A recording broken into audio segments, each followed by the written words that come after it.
Hello, good evening. I'm Dr. Ron Kennedy Bailey, currently the chairman of the Department of Psychiatry, Behavioral Sciences here in New Orleans at the LSU School of Medicine. I'm also in the role of the assistant dean for diversity and community engagement. More importantly, though, tonight I come to you as the deputy medical director for Deputy Surgeon General, we call it, for Alpha's Surgeon General Initiative.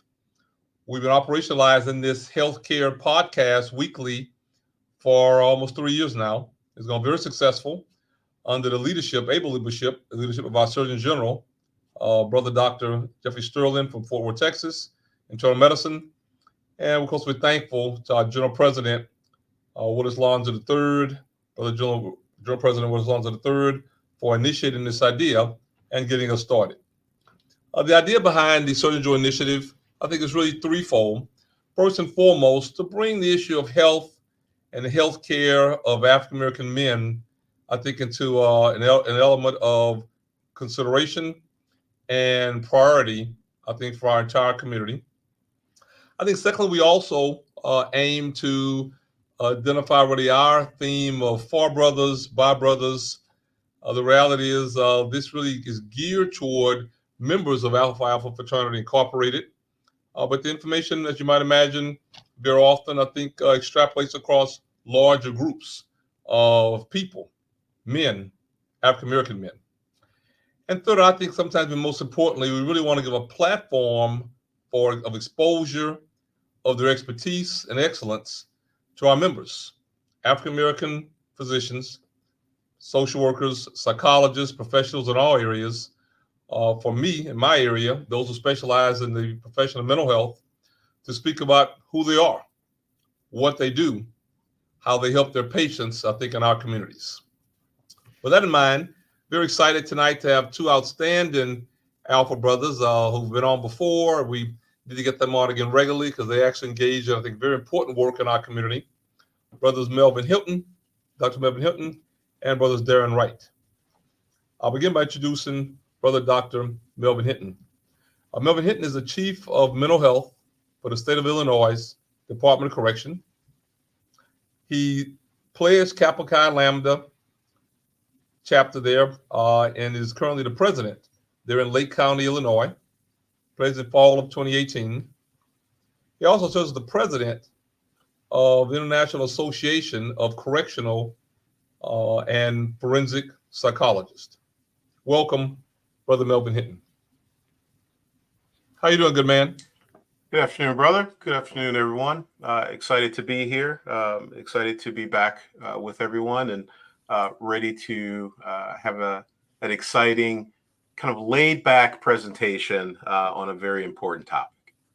Sounds good. So next I'll introduce our co-panelist, Brother Darren Wright.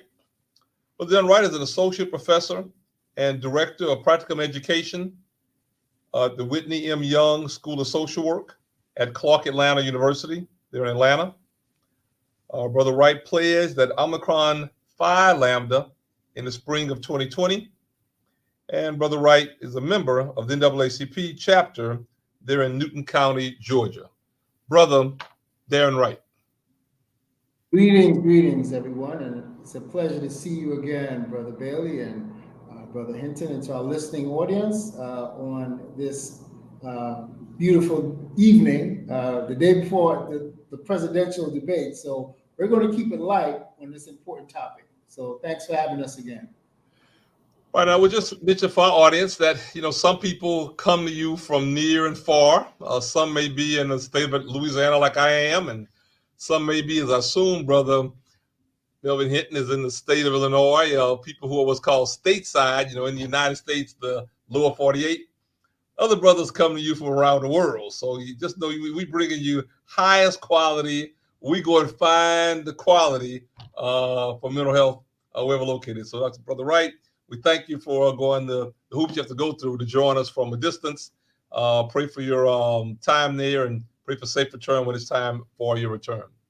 Let's get right to it, as Brother Hinton points out. The reality is the goal is to share helpful, impactful, and needed information, I think, to our community. So I'm going to begin with Brother Dr. Hinton. I'm going to actually talk a little bit about your work which you're engaged in, And then we'll go to Brother Wright next.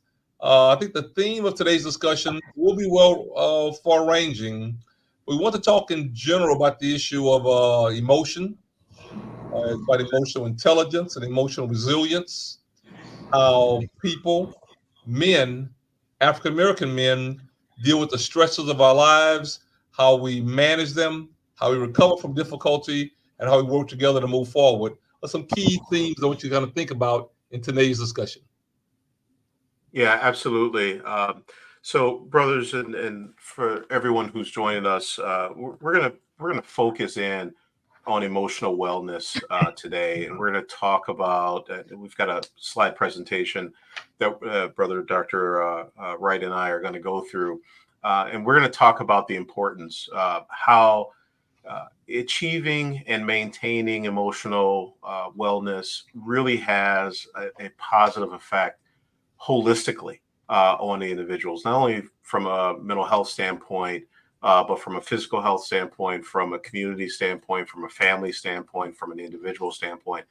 So we're gonna kind of go through those areas, but I want to kind of start, and before we get the slide, bring in Brother Wright.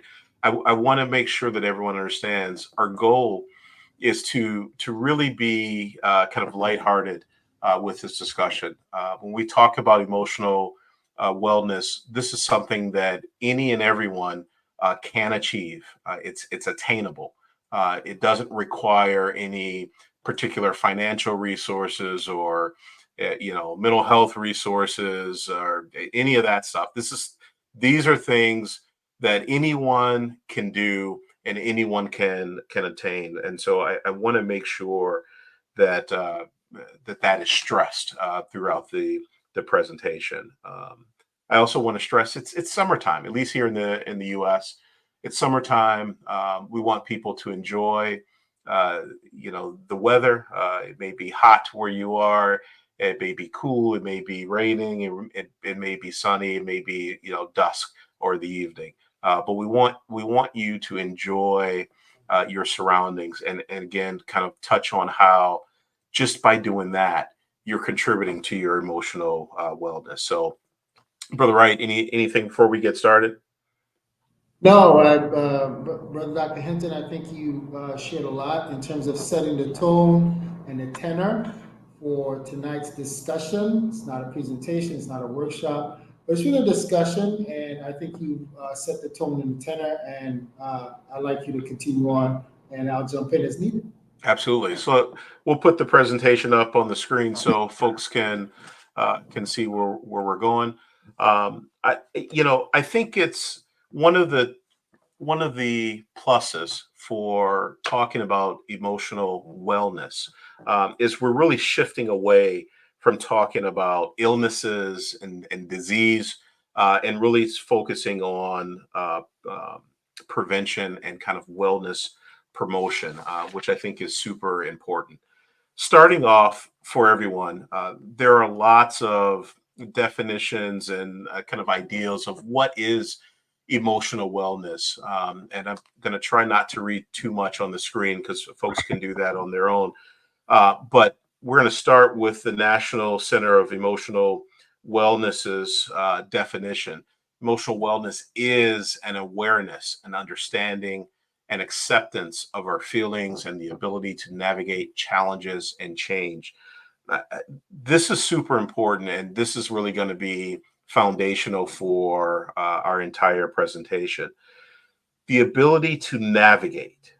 There's an action that is required on our part, and it's going to be critical that everyone understands when we're talking about emotional wellness, we're talking about you doing an action, actively engaging in your wellness, in the process of your emotional wellness. Um, the Global Wellness Institute, which I love this part of the definition, they talk about an active pursuit of activities, choices, and lifestyles that lead to a state of holistic health, right? You're actively doing something to make yourself better, right? To make your emotional wellness more positive, more resilient, more accessible to you. So I just kind of want to make sure that we stress that, right? This is something that you have to engage in, and it's something that everyone can do. So how do we achieve? How do we maintain emotional wellness, right? We're going to talk about self-care. We're going to talk about aftercare. We're going to talk about integrating self-care and aftercare. And certainly, we're going to emphasize again that you're utilizing your resources, your accessible resources, right? And so we don't want, again, anyone going, well, I can't do that, right? Oftentimes when there's discussions about wellness and things of that nature, you'll hear people say, oh, you got to join the gym, and well, or you got to, go to Whole Foods, or you got to whatever. That can be unattainable for some folks, right? That requires some financial commitments, right? Your ability to get there. So we're gonna really focus on, and nothing wrong with those things, by the way, but we're gonna focus on making sure that you understand that it's accessible, right? What things do you have at your disposal that can contribute to your wellness? And we'll start with kind of the differences of self-care and aftercare. So, brother Wright, you want to take definition of self-care? Yeah, thank you, Brother Hinton. And I think you stressed an important point. It is important for us to understand that the notion of engaging in self-care does not always mean that we have to have enormous amounts of monies to do this. That does require some intentionality. But we want to be mindful of that because not everyone, as you pointed out, may have the wherewithal to go to the gym, and there are different ways to engage in that process. And one of the things I think for us in understanding self-care, as we can see, is really understanding self-care versus distraction. And what we mean here, as you can see from the definition, in terms of distinguishing self-care from certain distractions, and it can be in the form of soft addictions, social media, video games, and different things. While that might be seen as a form of self-care, can also be seen as a distraction, or a heart addiction, where people may engage in certain substances to act as a way to deal with the stresses of life. But self-care requires that intentionality, and it does not mean that we also want to just escape from a temporary situation, but we're really looking at the essence of self-care in its totality. So that brings us to understanding that from the definition of self-care, we're looking at a holistic approach towards addressing our needs, right, in terms of our emotional needs. So this also includes, as we can see, that emotional mental health, that engaging in self-care activities, individuals tend to experience improved emotional and mental well-being. And it's really about setting it apart from mere distractions, which might help us to alleviate some of the immediate concerns or cares that we're facing, but it's not one that is intentional. So therefore, it's not something that provides us with a long-term effect that we're looking. We want to be intentional. We want to build it in so that there's a form of sustainability.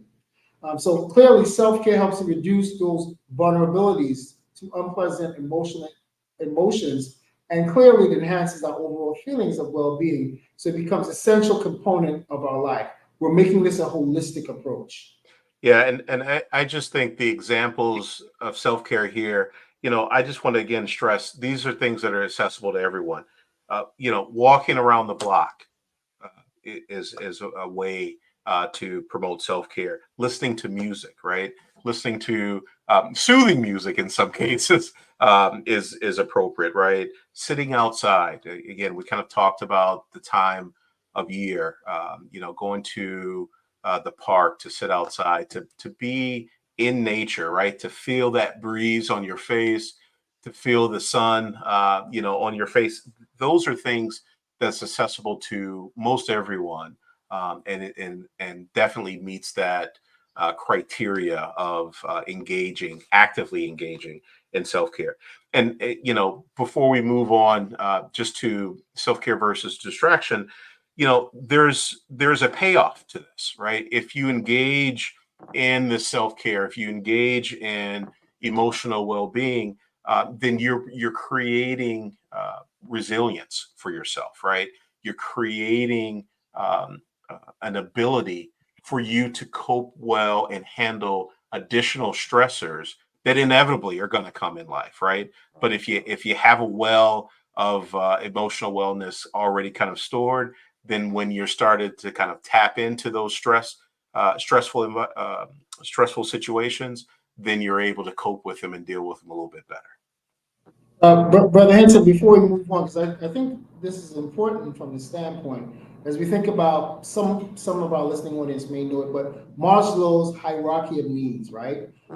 And I think in this discussion, and that's what we're saying, we don't want this to seem as this, a discussion. Well, these are college educated men, so we're speaking from devoid of understanding the impact of socioeconomic situations and how people may think. Because someone might say, hey, this sounds all good, but I'm thinking about putting food on my table, shelter, clothing, and self-care may not be even something that's on my radar, right, in terms of what I need to do. And I think what we're saying here is that by engaging in simple activities, it does not prevent you from still engaging in activities of self-care that does not cost any money. And that's something I think is important that we want to stress home for the listening audience. Absolutely.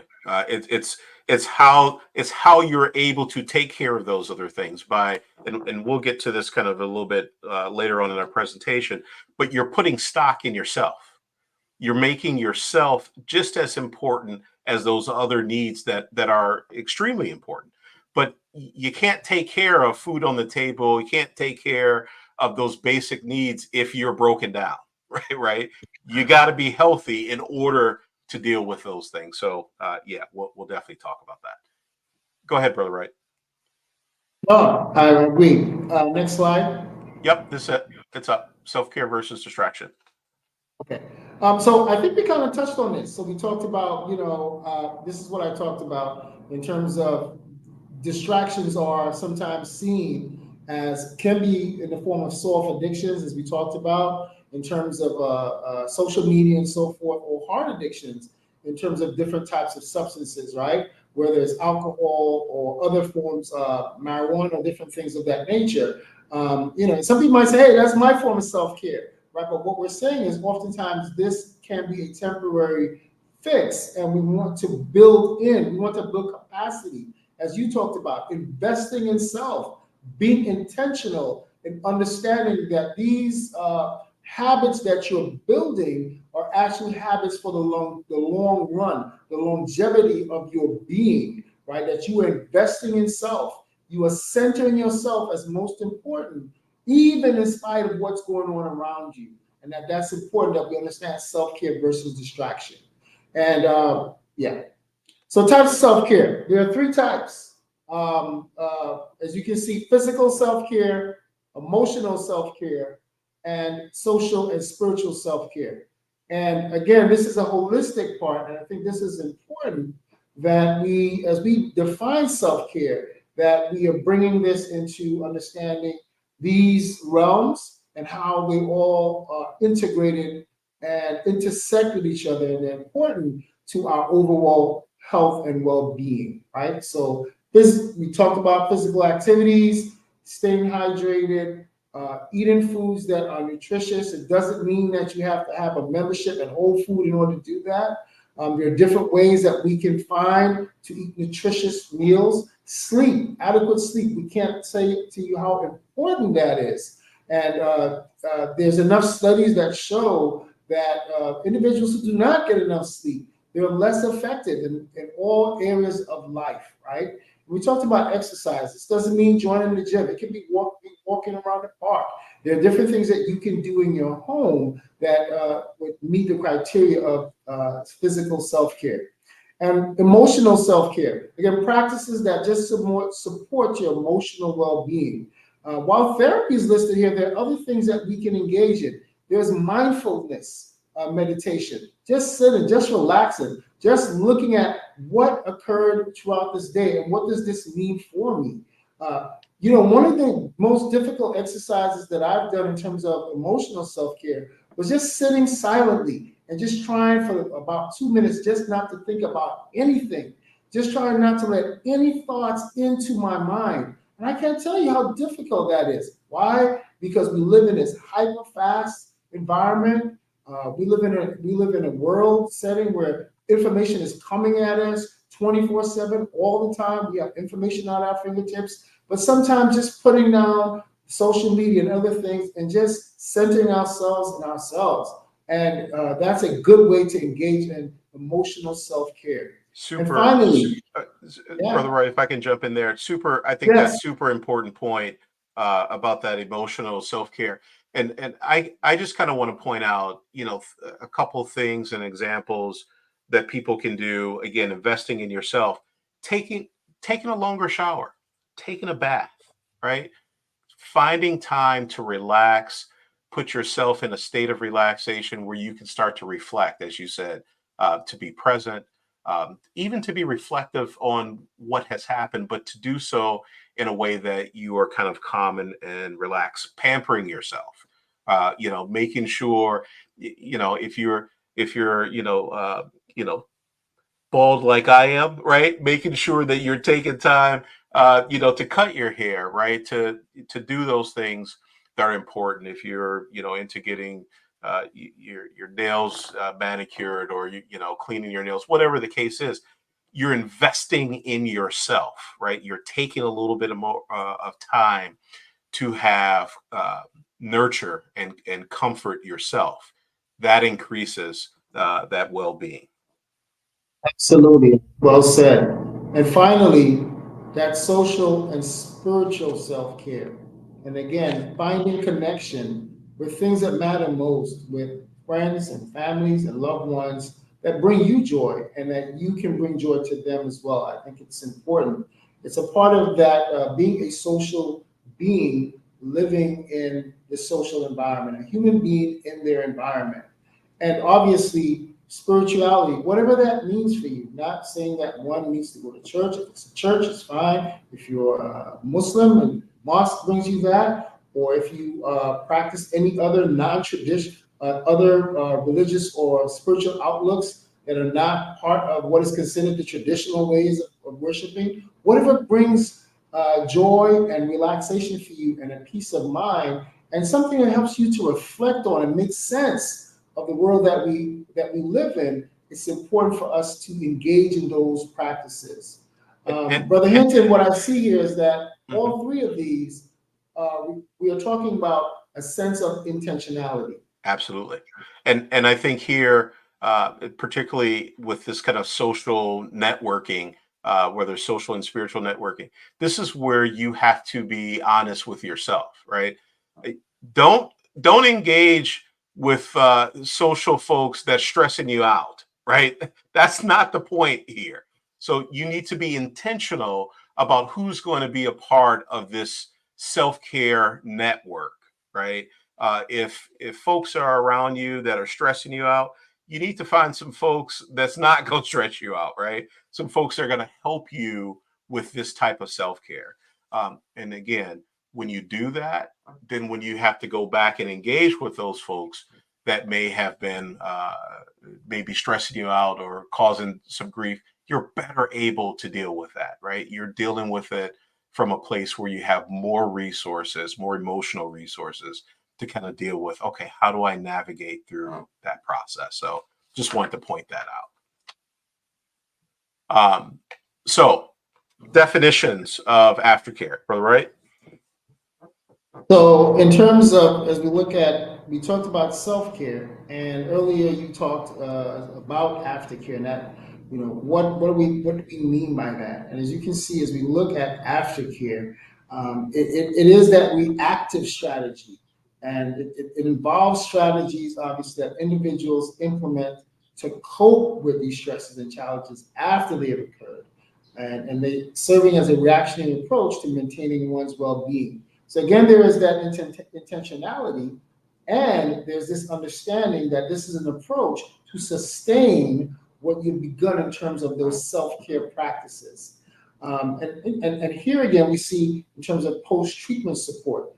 So aftercare falls under that as well. right? It often refers to the supportive activities that we as individuals would engage in after completing that treatment or that therapy to make sure that we are able to sustain it. For example, you might want to share with a trusted person that you feel a sense of trust. Hey, when I'm stressed out or when things are going on, this are some of the behaviors signs that I'm not doing well, right? So sometimes even sharing with our loved ones our self-care plan, sharing with our loved ones to have an understanding of when we're not doing well, what are our signs and our triggers, right? So that they can also be a support in this aftercare is important. And I think that's part of what we're talking about here in terms of post-treatment support.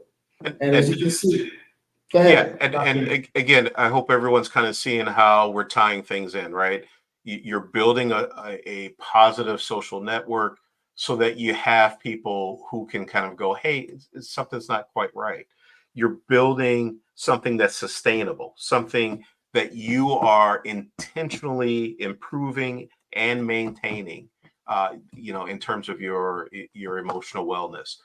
This again, active, right? You have to do this. We can't just kind of sit here and go, oh God, I hope this works out well. And eventually my emotional wellness is just gonna, ooze out of me. No, we have to be active and intentional in saying we're going to improve our emotional wellness. And so again, I think we just talked about this. Again, being active and maintaining, that continued support. So types of aftercare, Brother Wright. So there are three types of aftercare that we would like our listening audience to consider or we want to bring to your attention. Again, that is that therapeutic aftercare, medical aftercare, and lifestyle aftercare. And as you can see, as we talk about the therapeutic aftercare, what we're really talking about is how do you engage if one chooses to do that, right? What is a men's circle? What is through your church? What is through different types of groups that you are able to express and share about your emotional and mental well-being? We know for men, particularly, oftentimes this is something difficult and challenging for us to do because we see ourselves as the breadwinners, that we are, the heads of our homes or families. These are some of the traditional views that we hold, but some of these views and ideas are also faulty assumptions that can also impact our abilities to engage in appropriate aftercare. Right? And then the other piece that we talk about here is medical aftercare. And in some cases, we may need medication in order to deal with some of the issues or concerns that is impacting our lives. Because life keeps lifing, right? And in the process of that, as we live in a complex world, and as we seek these services and supports, there might be a time when we need to take some medications in order to help us through this process. So understanding the need for medical aftercare is an important aspect. Brother Hinton, would you like to touch on the lifestyle aftercare? Yeah, certainly. And so, again, we're looking at making lifestyle adjustments, implementing stress management techniques, practicing self-awareness. Again, these are kind of the cornerstones that will allow us to more effectively deal with stressors and triggers in the future, right? That's why this is so important. What's the payoff? Why do I need to do this? Well, yeah, we want you to feel better. We want your health to improve. We're going to kind of touch on that in a second. But we also want you to know that by increasing that emotional wellness, by increasing your wellness overall, then you're going to be able to deal with these things a little bit better. The way you manage your stress, the way you interact with your family, with your job, with life in general, coping with all the stressors that we have to deal with, you'll be able to do that a little bit more effectively. So that's super important.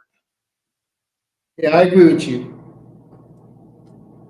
So, we've kind of talked about a number of different ways techniques that you can use to achieve aftercare. Oh, I'm sorry, to achieve aftercare and self-care.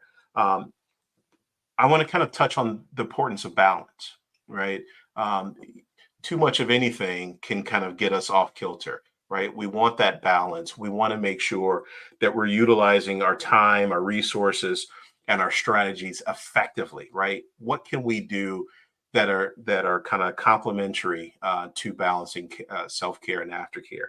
That's going to be super important, right? We don't want to mix stressful situations with relaxation times, right? So, and this is kind of the example that I kind of thought of when we were talking about this. If I said to you guys, or if I said, hey, find some time to go outside, walk your neighborhood, walk around the block, and you said, well, every time I go outside, the neighbor next door, starts yapping, and it really stresses me out, and then they got to ask about this and that. Don't combine that, right?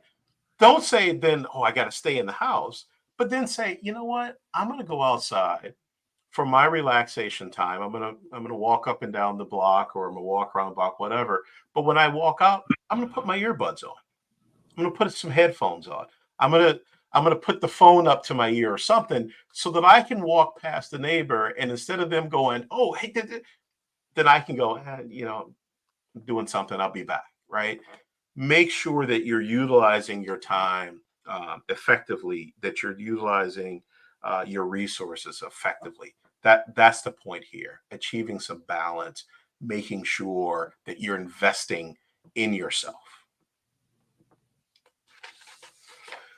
It kind of, again, leads to these healthy habits. And again, I'm not going to read these, but this routine integration, this emotional preparedness, and again, the importance of that community support. What we're talking about is building positive, healthy habits. How do you do that? You make sure that you're doing it repetitively. You make sure that you're doing it in a way that it's sustainable, right? If you want to build a habit, a healthy habit, right? You want to make sure it's sustainable. You want to make sure that you're repeatedly and repetitively doing something. Match it to a time that you already have a habit in place. And I heard this the other day, and it makes a lot of sense, right? If you want to build something, a habit in the morning, you tie it to something you're already doing. If you get up and you're like me, the first thing you do, you get out of bed, you go into the bathroom, you jump in the shower, you brush your teeth or whatever. That's a place to put in or insert something else. Hey, I'm going to make sure that I take a little bit of extra time for meditation or to be mindful at that time, because I'm going to do this regardless, right? I'm going to brush my teeth, I'm going to wash my face, I'm going to do whatever. You want to make sure you integrate it there. And again, the community social support. We're talking about incorporating folks or community partners that don't stress you out, right? And again, this is where you need to be honest with yourself. Hey, I need 5 minutes before I go back over there. I gotta engage with some folks who are going to be willing to help me be mindful, to help me build some healthy habits. Yeah, I think I wanted to stress on that recent studies, and there's studies that have shown that when we habits, they become behaviors, right? And they become automatic, and they become enacted in that terms of our consciousness and awareness. So they become etched because we keep repeating them. They literally are etched into our neural pathways, right? So that's why habits become behaviors. And what we're doing here is we're saying by engaging in these things, you're building healthy behaviors, right? Healthy behaviors that you are investing in yourself. You're investing in your own health equity, right? And you're investing in your health equity. And by doing that, when I think about self-care, Brother Hinton, it's like when you travel on the plane and, they do their little spiel and they say to you, we have turbulence or there's something going on. What do you do first, right? You put your mask on before you begin helping others.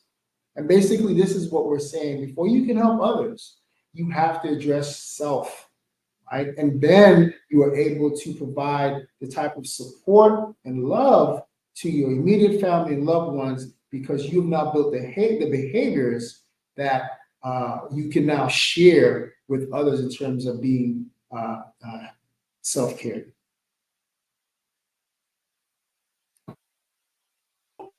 Personalized well-being plans. Again, this is up on the screen, so I'm not going to read all this. But the point here is find what works for you. Find something that you enjoy that is accessible to you, and make that a part of that kind of tailored strategy. That piece that's going to be investment into yourself, right? And again, we're going to talk about continue to talk about the payoff, right? Building resiliency, having more resources available when it's stressful. That's going to be super important. And I think we're at about 20 minutes. So, Brother Wright, why don't you take it here?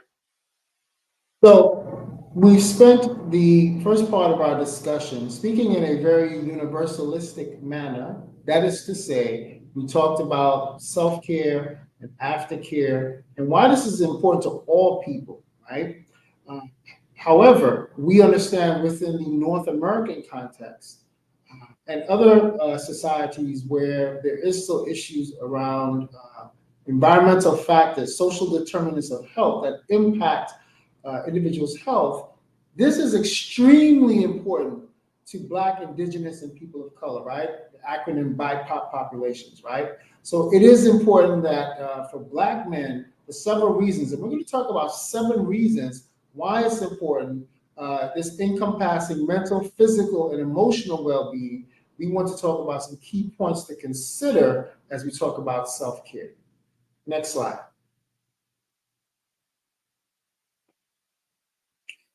So first, obviously, is mental health. Stress and anxiety management. For Black men, we know we often face unique stressors, including systemic racism, discrimination, and other forms of socioeconomic challenges.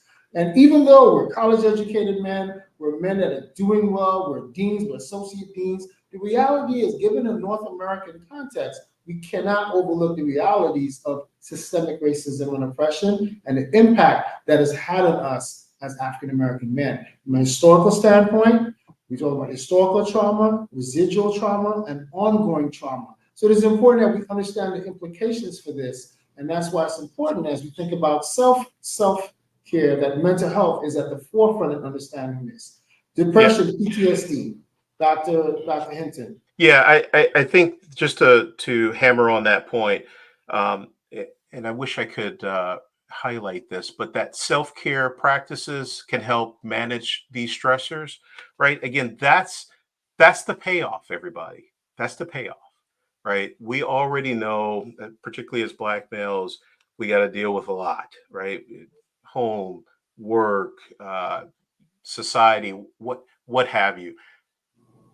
Having that emotional wellness, that reserve, allows you to deal with these stressors and anxiety better, more effectively, right? For the depression or the PTSD, and again, I don't want to get too far into the technical definitions of those things, but understanding with regular care routines, we provide coping mechanisms that help us reduce the severity of those conditions, right?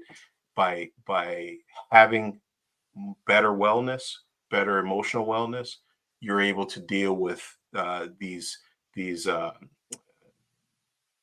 I won't say disorders, these illnesses a little bit more effectively. So that's super important.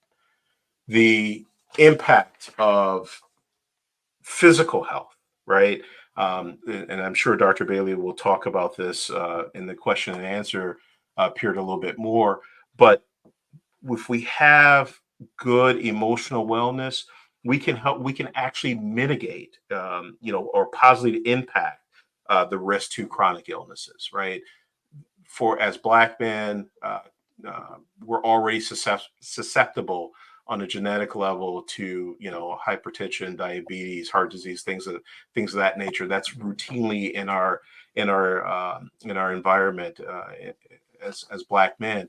But having the ability to kind of be a little bit have more wellness, that really impacts that physical health issues. And the same for emotional well-being. And this is again where we're talking about investing in yourself, right? You are just as important as all those other things, right? So engaging in self-care activities boost our self-esteem and confidence. If you boost your self-esteem and confidence, you increase your value and your sense of worth. When you have that, then when you're dealing with others, whether it's your partner, girlfriend, boyfriend, children, what family, uh, supervisor, whatever, when you have confidence and self-esteem, then you're able to deal with them a little bit more effectively, right? When your emotional well-being is in a positive, kind of healthy manner, then when you're working with your family, your kids, brother, sister, mother, father, you're able to do that more effectively. That's super important. That's what we're talking about here. Reinforcing that wellness is a valuable and important part of your life that you must actively invest in. Excellent point. Also, the cultural and social implications in terms of this is important for Black men and the BIPOC population as we talk about emotional wellness, self-care, and aftercare. Oftentimes there is this notion that men generally do not seek services in terms of counseling and so forth, or wanting to talk about certain issues. And we're saying that, hey, that's not always the case, right? But what we want to do is to provide self-care that is framed within one's cultural worldview. That when people are able to seek services based on their cultural worldview, it makes sense for them, right? So that's one of the things that we want to do. We want to normalize self-care approaches, but it should be from within that person's cultural worldview. And why is this important? By us, again, putting on our mask first and dealing with self and centering ourselves, right? We are now emulating a role, being a role model for, number one, our families, our extended families, the block, and the wider community. And resilience building, right? So we understand that through these practices we talked about, this helps to build resilience.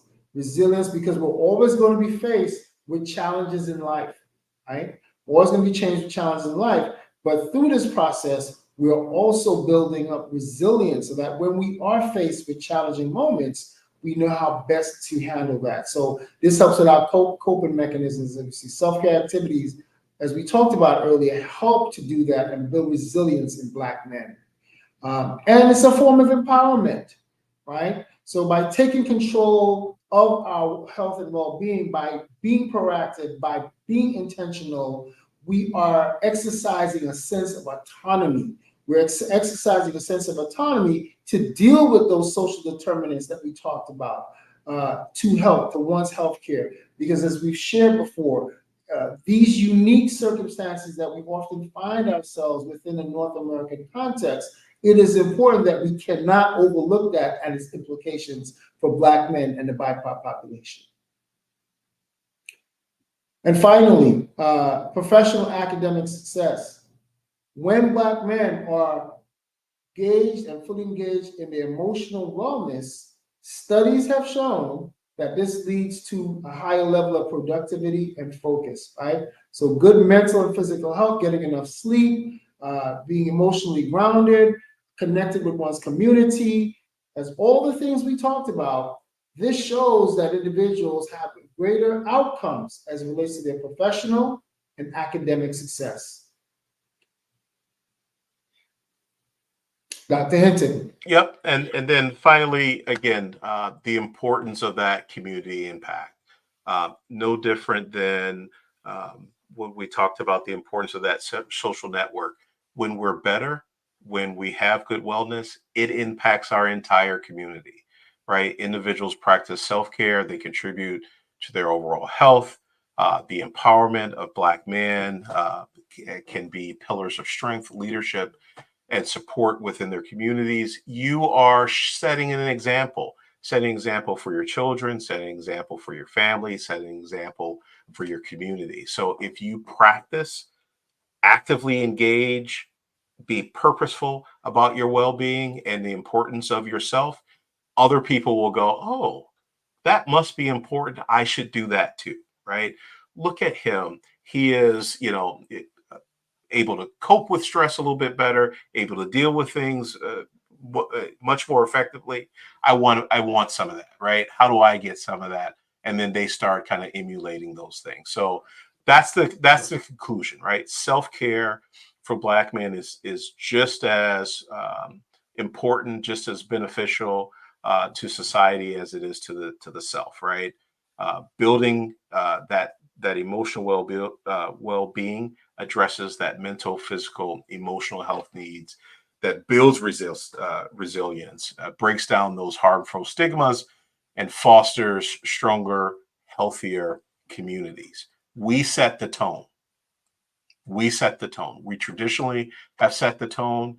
People look to us to set the tone, and we will meet that challenge without a problem. But we have to do it from a place where we are well, right? Where we are able to deal with those challenges and deal with the world in general much more effectively. So, Brother Wright, anything else on that point? Well, I think you hit the nail on the head with that. Alphas are leaders and leaders are alphas.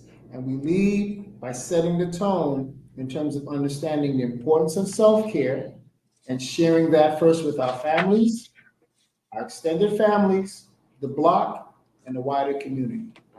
Absolutely.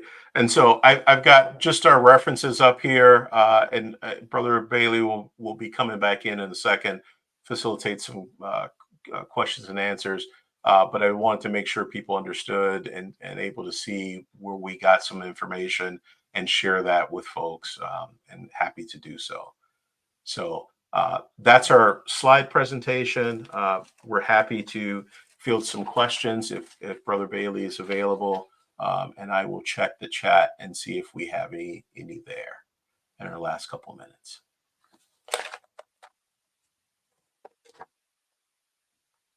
All right, I am looking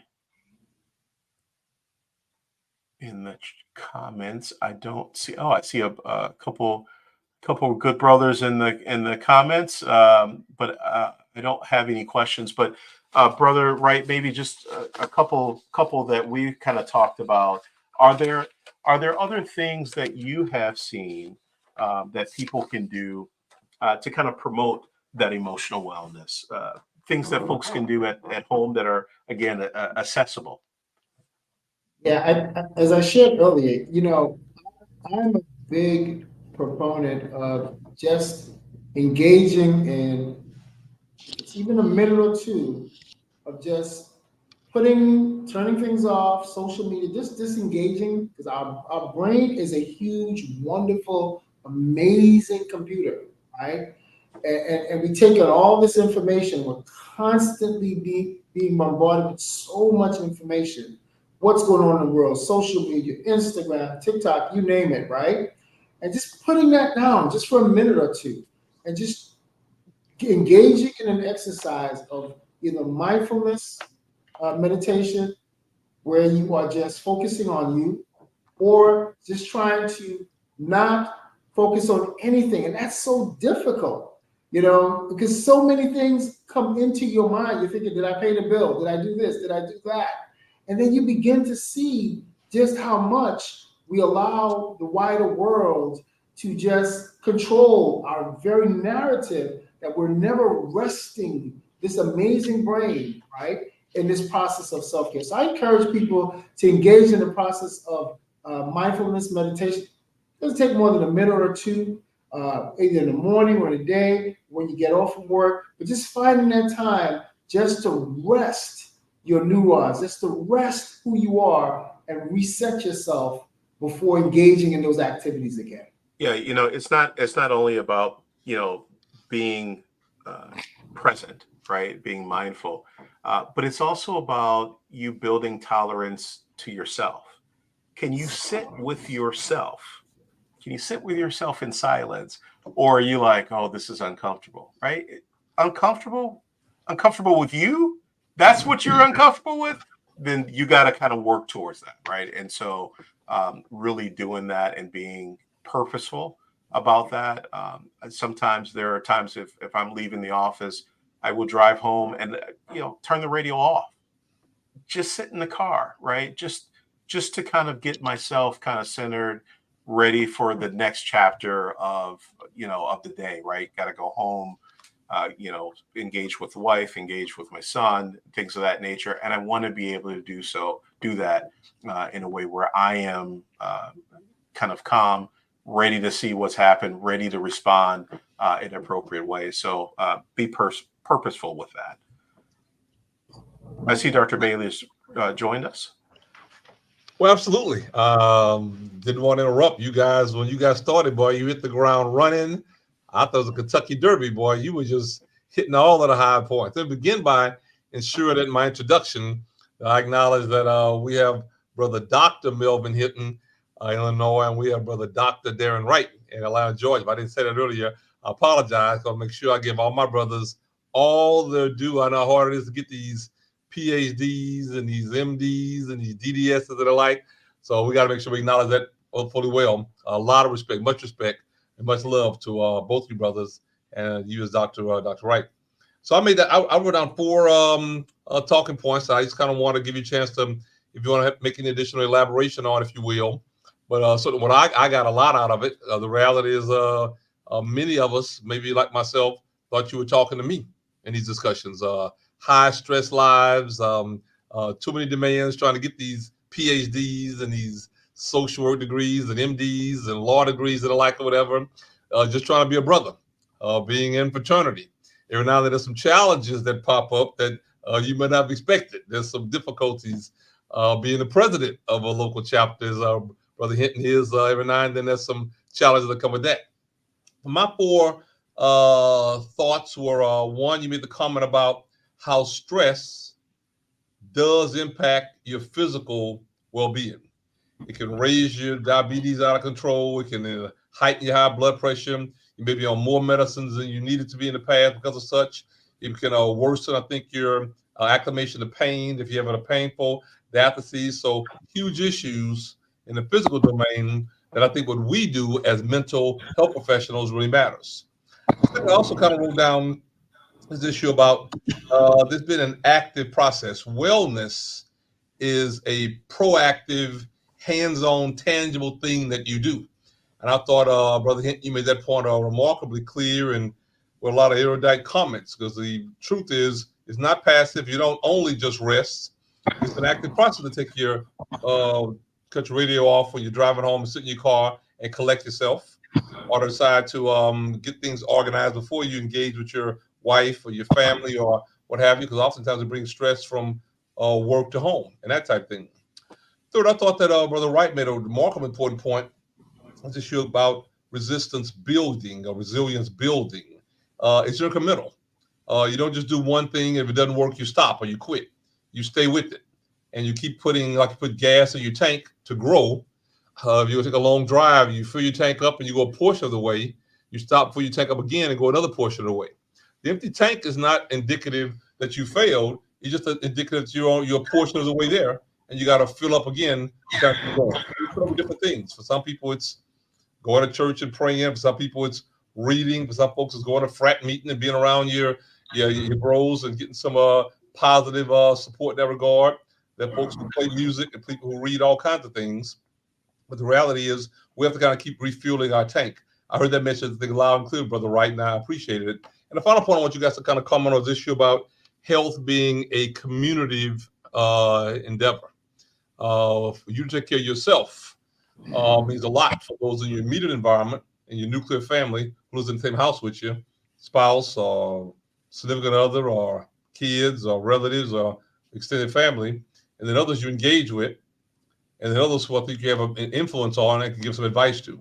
So just really, I think 4 really tangible, really salient points that I think brothers can kind of pick up on. But I love any comments you may have about stress affecting your physical life, wellness being an active or proactive process, resilience being incremental, you build and you grow, and this health discussion you have today affects your whole community. Any thoughts? Yeah, I just want to make sure because I'm cognizant of time. I saw a question in the chat. What are some good references in learning about mindfulness? It's still quite difficult for some to stay still. Boy, when I hear "stay still," like my grandmother's voice pops up in my head right then. But yeah, I think it's great points. I put a reference in our chat, and hopefully we can get it over to you guys into the public chat. There's a We have several references, Yep. as you said, and hopefully we can share that with our listening audience. I don't want to use this platform to provide any prescriptive ways of doing that, but through the references that we have, I think it would give our brothers, sisters, and the wider listening audience to an opportunity to see their different approaches. There's one book I would also like to recommend. We have it up as a slide. There are many books out there, but there's this one, Self-Care for Black Men, 100 Ways to Heal and Liberate. And that's by Jor El Caraballo. And it's Jor hyphen El Caraballo. It's Carabballo.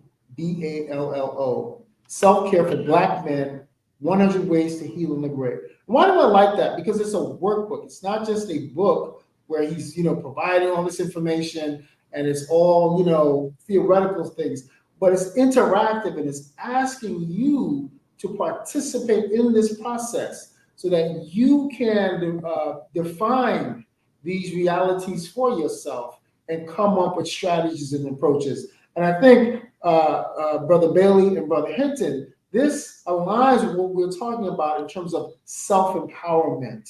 Because at the end of the day, we want people to understand, how do you develop the habits, as we talked about, that they become the behaviors that you can begin to empower yourself, right, towards these things that we're talking about. As Dr. Bailey is correct. At the end of the day, what we're doing is understanding the connection between one emotional well-being and their physical well-being, those psychosomatic issues, and how they impact one's overall health and well-being is important. It's an investment, everybody. I'm being repetitive intentionally. You're investing in yourself. You're saying, I'm important enough to put this effort into my wellness, right? And the book, I love the title, by the way, but the book, 101 ways, right? For yourself.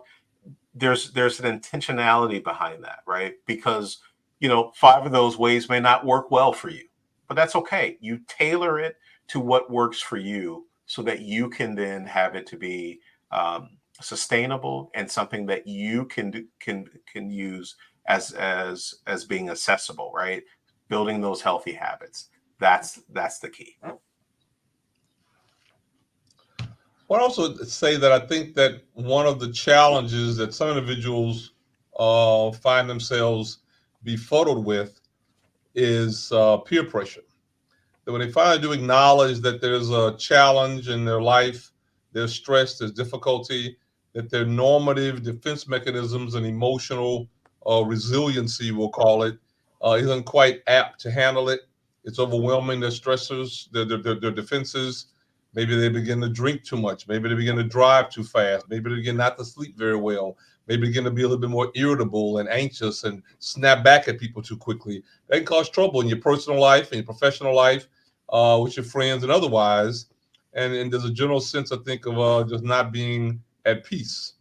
They finally decide to go and pursue some assistance or care. And at times, peer pressure will be, the pressure can bust a pipe.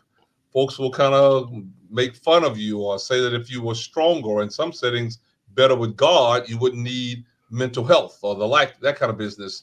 Actually, the two of you to kind of speak to that, because we should be the ones that are helpful conduits of individuals who do decide to pursue care to receive it. Because as we regularly say, getting mental health care, because the brain doesn't work perfectly all the time either, is similar to getting so-called physical health care. Any thoughts? Yeah, breaking down, those stigmas, right? Making sure that we are actively challenging uh, those kind of draconian notions, right? There's no shame in taking care of your mental health. There's no shame in saying, I'm going to invest in myself to be better prepared to deal with anyone else. And so this Brother Bailey, I think, is kind of key, again, stressing, who are you aligning yourself with, right? Are you only in a circle where that type of stigma is kind of permeating and people are like, oh, what's wrong with you? Then find a different circle, right? Find a circle that's going to be willing to say, hey, it's okay to invest in yourself. It's okay to say, boy, I want a place where I can just talk about me, right? Where I can focus on what I need, where I can kind of process what's going on with me, so that again I can be better prepared for the external world, better prepared to work with my family, better prepared to work, in my profession, in my job, my career, whatever the case is. So I think that's super important. And as we kind of ended our presentation with, we set the tone, we set the example.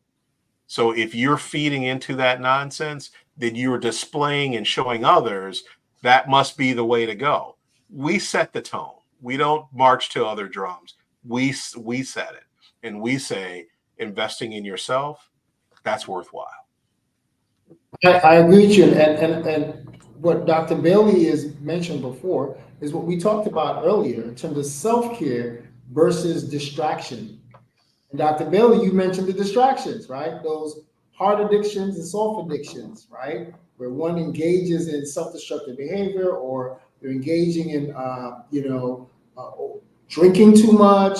These are all things that are temporary solutions or temporary approaches to wider, more complex issues. And a part of that will require, possibly in some cases, being a part of a wider group that challenges those behaviors. You want to align yourself with people who challenge the behaviors, right?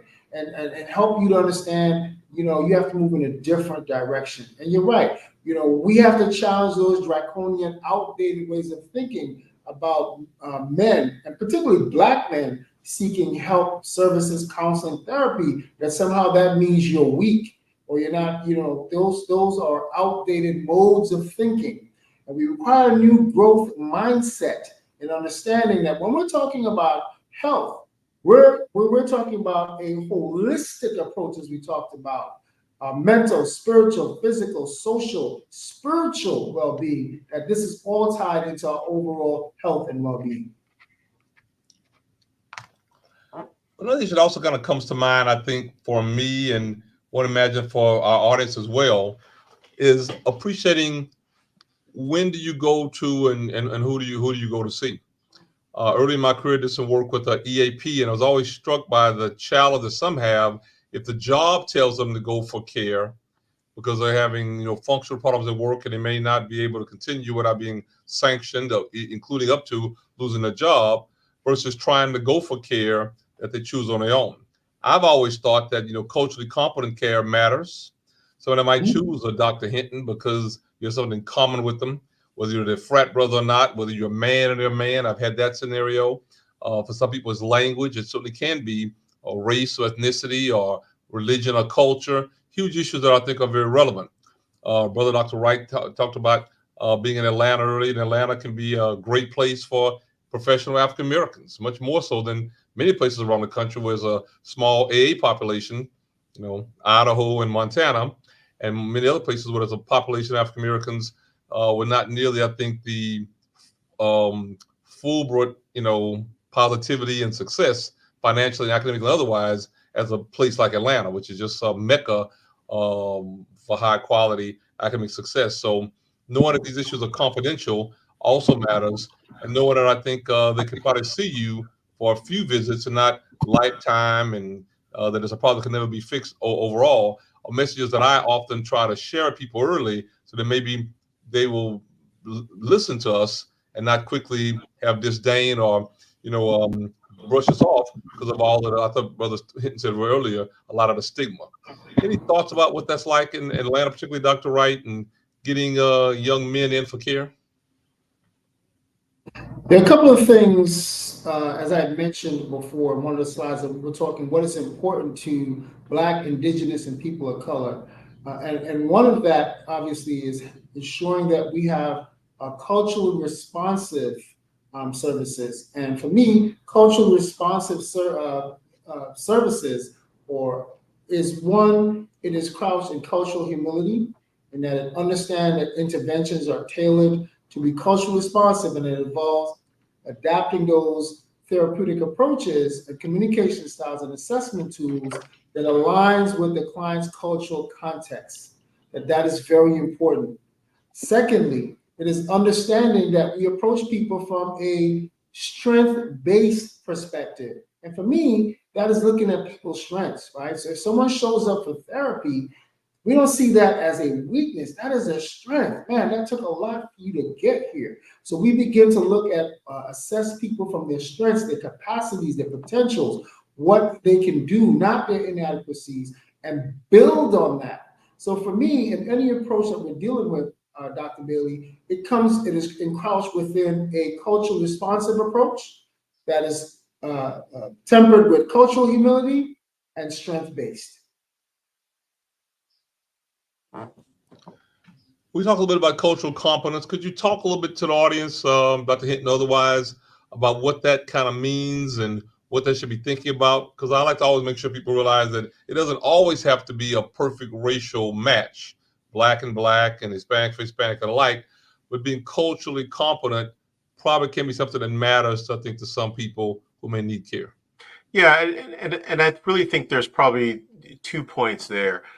Not only do you want to engage with someone, whether it's therapist, spiritual advisor, whatever, who actually has some understanding about your cultural background, where you come from, what's important to you, be willing to kind of educate themselves or ask questions about that. I think that's important, but it's also, for you, where's your comfort? You talked about, is it simply gender, right? Is it just simply, I'm looking for a male to a male? Am I looking for female to female, black to black, da da da? Or is it, I want to make sure that I'm working with someone and talking to someone that I'm comfortable with? And I think, again, that's the important part. That's the investment. Making sure that people are, willing to learn about you, willing to understand your perspective, where you come from, but also making sure that you, as the consumer, as the client, as the person coming in for services or for support, that you are comfortable. And so there's nothing wrong with saying, "Oh, I'm not comfortable with, Dr. Smith or, Mr. Brown, but I'm more comfortable with, Mr. Jones and Dr. whatever." That's fine. Again, you are investing in yourself, and you are saying, this is what I need in order to thrive, in order to get, fulfillment out of whatever process we're at. If I might add to that, because I think what Dr. Hinton just pointed out there, and based in your question in terms of cultural competence, and if that practitioner or the person who's working with that Black person or person of color, again, it is understanding and appreciating the diverse cultures and their histories. It is about understanding, having historical awareness of some of the issues. If you happen to be a white practitioner, that you understand some of the difficulties and issues that maybe, not necessarily, that's a Black person or Black male may have in trusting the system. It can be based on things that we've known, right? We've heard about the Henrietta Lacks situation or the Tuskegee experiments, right? So we know that oftentimes our people can come to these services and not feel comfortable. But if that person happens to be a non-BIPOC population, it is about developing an appreciation of the historical aspects of why people will not seek services, and understanding those differences and building an appreciation on how best to serve the person by involving the client in the process, right? And not thinking that we have all the answers and solutions to what the person is presenting. Yeah, and again, again, the point that we want to keep stressing is we want to keep it light, but Right. there's nothing wrong with going to see your therapist, your psychologist, psychiatrist, but you can get lots of value in creating a positive social network, support network, right? Talking to your frat brothers, talking to your best friend, whatever, in a way that is positive, in a way that's going to focus on that well-being, just as important, and again, it's accessible to everyone. Well, outstanding comments, gentlemen. Excellent in every way. Timely, pertinent. I think it's very practical and pragmatic, I think, for our audience. You shared information and insights that I think persons can take home and share openly with their colleagues and friends that bring what we like to call representative value. All the purpose, I think, of this discussion, as I said earlier today, I think it's for brothers and by brothers. So we introduced earlier. I'm gonna give both of you a minute to make any kind of final closing comments. I'll give our send off, and we're gonna close out on time here. So we'll begin with we start with Brother Hinton. So we'll begin this time with Brother Dr. Darren Wright. Love for you to finish in your maybe a minute or two closing comment. Well, first and foremost, I want to thank you, Dr. Bailey and Dr. Sterling, and to our brothers, both nationally and worldwide, and to our other listening audience who may not be members of our great fraternity, that this is a valuable platform. We hope that you found this evening's discussion, not a lecture, not a workshop. We wanted this to be light, but we wanted you to walk away with impactful information, and I hope we were able to do that. And I want to thank you for joining us. And again, thank you to Dr. Bailey and Dr. Sterling and the entire team for having us on tonight. Excellent, excellent. Thank you very much. I think your comments were timely. And next we move to Brother Dr. Melvin Hinton. Any closing comments, sir? Yeah, Brother Wright said it best. Thank you, Brother Bailey, Brother Sterling, and all for this platform to talk about emotional wellness, to stress the importance. I think I'll end on stressing to everyone, investing in yourself, right? Being present with yourself, being able to go, it's that I am important enough to go, oh, I'm going to do some meditation. I'm going to be mindful. I'm going to do some self-care. I'm going to pamper myself, right? I'm going to invest in, some exercise or some way to get active. That's important. Our self-confidence, our self-esteem, our self-worth and value is important. It's just as important as all those other priorities that we have to attend to. But again, you can't attend to those things effectively if you're broken down, if you're worn down, if you're stressed out, right? When you invest in yourself, all those other things become a little bit easier to handle, right? You think a little bit clearer. Oh, this is how I can, navigate that problem. This is how I can get through that stressor. This is how I solve this issue.